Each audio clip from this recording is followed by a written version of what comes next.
It's 1990. I've been thinking about what this conversation with Jim Steranko, and I was thinking about how, we couldn't really pull it together with this other thing.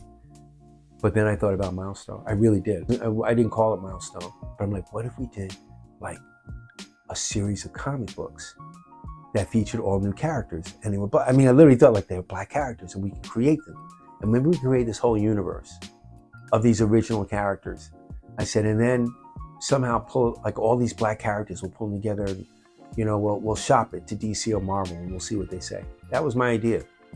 And literally I bolt out of bed and said, Chantal, I have this idea, and blah, blah. I said, she's like, okay, that sounds pretty crazy, but you should talk to someone about it.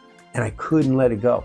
So I called Michael, who was at San Diego Comic-Con, and I met him downstairs and we took a walk around and I told him my idea. And he said, you're crazy. This is nuts. You want to start a comic book company with new characters with black people? Why? So I told him why, like this doesn't exist and we could really do it. He says, you crazy. But all right, I'm down. I said, let's call Dwayne.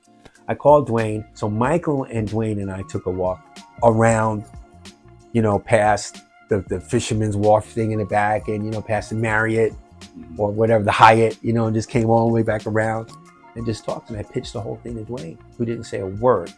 Only he's just looking at me. Because he's taller than me, so he just looked at me like I was crazy. He sat down, looked at me, shook his head. And he says, okay, that sounds insane, but I must be crazy too, so I'm down. I must be crazy too, so I'm gonna do it with you. I'm like, bet. So I had Michael, I had Dwayne and myself, and I think, we all knew Jim Owsley at the time, Christopher Priest, so I'm sure we called him when I got back.